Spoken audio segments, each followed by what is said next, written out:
Let's talk about frozen berries. Why do frozen berries prevent cancer?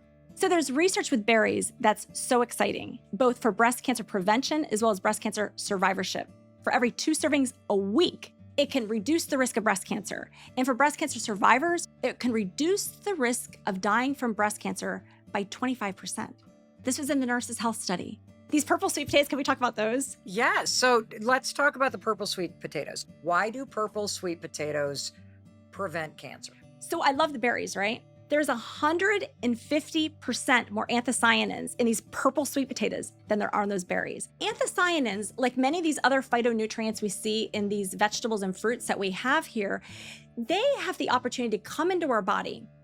And what we have is we have tumors, genes that will be turned on, and we have tumor genes that can be turned off. That's how they function with the cancer. And these different molecules can help to either make cancer turn off so that it's not likely to have this proliferation, or they can even turn on things called tumor suppressor genes. These tumor suppressor genes help to be the brakes on any cancer. Why do vegetables like cauliflower, Brussels sprouts, broccoli, why do these prevent or cure cancer?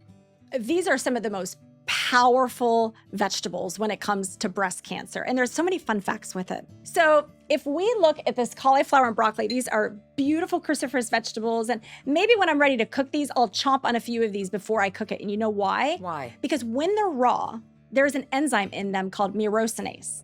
And that enzyme is really magical for trying to absorb the phytonutrients that are in the broccoli, the cauliflower, the Brussels sprouts, the arugula better and more effectively.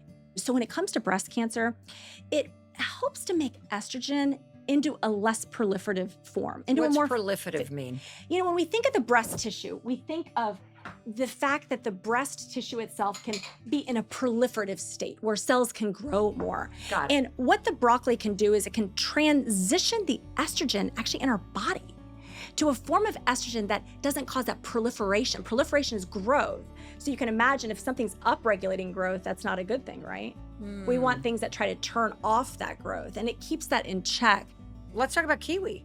So at the level of DNA, it can reduce oxidative stress. Oxidative stress is what comes from us from everything as simple as breathing oxygen from the environment to having any stressors in life to just really living. We get this oxidative damage that builds up. Certain foods can even kind of cause this trigger as well.